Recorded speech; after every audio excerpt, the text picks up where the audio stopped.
السلام علیکم۔ الحمدللہ رب العالمین والصلاة والسلام علی سیدنا محمد وعلی آلہ واصحابہ اجمعین۔ ناظرین حضرات، اللہ تعالیٰ قرآن پاک میں ارشاد فرماتا ہے، اے ایمان والو، خرچ کر لو اس مال و متاع میں سے جو ہم نے تم کو بخشا ہے، قبل اس کے کہ قیامت کا وہ دن آ جاوے جس میں نہ کوئی خرید و فروخت ہو سکے گی، نہ دوستی کام آئے گی اور نہ سفارش، اور نہ ماننے والے اصلی ظالم ہیں۔ یہ ایک حقیقت ہے کہ توحید و رسالت کی شہادت اور نماز کی پابندی کے بعد اسلام کا تیسرا رکن زکوٰۃ ہے۔ قرآن مجید میں 70 سے زیادہ مقامات پر نماز کی پابندی اور زکوٰۃ کی ادائیگی کو ساتھ ساتھ ذکر کیا گیا ہے، جس سے معلوم ہوتا ہے کہ دین میں دونوں کا مقام و مرتبہ ایک ہی ہے۔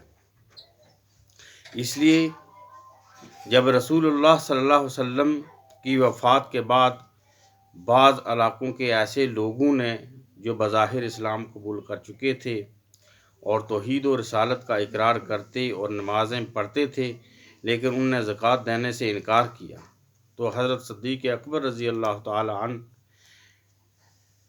نے ان کے خلاف جہاد کا فیصلہ اس لیے کیا تھا کہ یہ نماز اور زکوٰۃ کے حکم میں تفریق کرتے ہیں، جو اللہ اور رسول صلی اللہ علیہ وسلم کے دین سے انحراف اور اسلام سے بغاوت ہے۔ بخاری اور مسلم کی مشہور روایت ہے کہ حضرت عمر رضی اللہ تعالی عنہ کو انہوں نے جواب دیتے ہوئے فرمایا، خدا کی قسم، نماز اور زکوٰۃ کے درمیان جو لوگ تفریق کریں گے میں ضرور ان کے خلاف جہاد کروں گا۔ پھر تمام صحابہ کرام نے ان کے اس نقطۂ نظر کو قبول کر لیا اور اس پر سب کا اجماع ہو گیا۔ دیکھا جائے تو زکوٰۃ میں نیکی کے 3 پہلو ہیں: عبادت، غریب کی غم خواری اور اپنے نفس کی پاکیزگی۔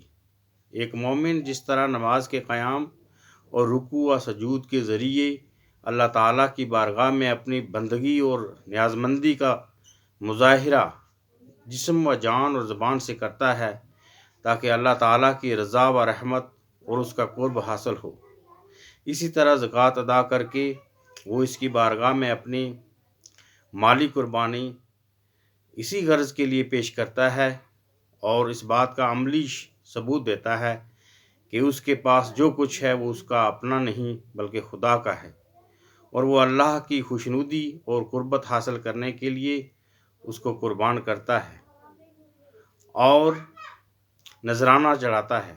زکوٰۃ کا شمار اس پہلو سے عبادت میں ہے۔ دوسرا پہلو زکوٰۃ میں یہ ہے کہ اس کے ذریعے اللہ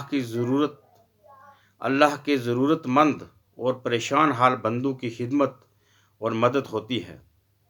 اس پہلو سے زکوٰۃ اخلاقیات کا نہایت ہی اہم باب ہے۔ تیسرا پہلو یہ ہے کہ جب مال اور دولت پرستی اور جو ایک ایمان کش اور نہایت ہی مہلک روحانی بیماری ہے، زکوٰۃ اس کا علاج اور اس کے گندے اور زہریلے اثرات سے نفس کی پاکیزگی کا ذریعہ ہے۔ زکوٰۃ کا نام اس پہلو سے زکوٰۃ رکھا گیا ہے کیونکہ زکوٰۃ کے اصل معنی ہی پاکیزگی کے ہیں۔ زکوٰۃ کو اس اہمیت اور افادیت کی وجہ سے اس کا حکم اگلے پیغمبروں کی شریعتوں میں بھی نماز کے ساتھ ساتھ برابر رہا ہے۔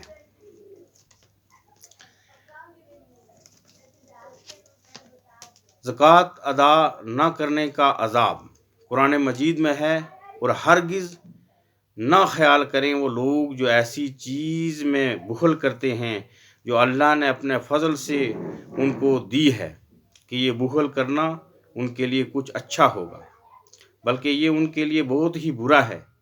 قیامت کے دن توق بنا کر ان کے گلے میں وہ مال ڈالا جائے گا جس میں وہ بخل کیا کرتے تھے۔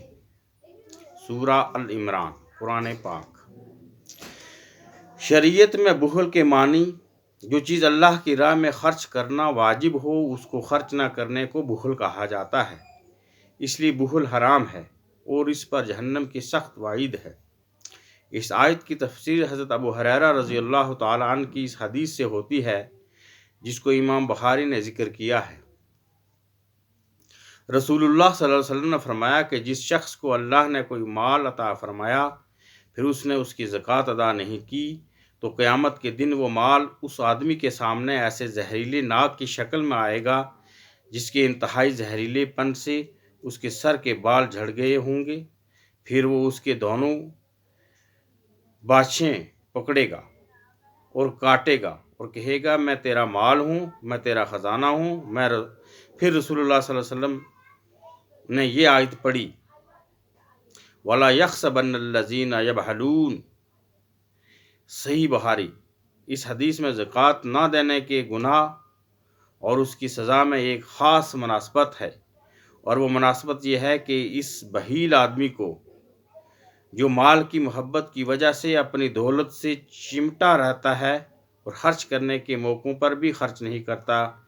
کہنے والے کہتے ہیں کہ وہ اپنی دولت اور اپنے خزانے پر سانپ بنا بیٹھا رہتا ہے، اس لیے بخیل آدمی کبھی کبھی اس طرح کے خواب بھی دیکھتا ہے۔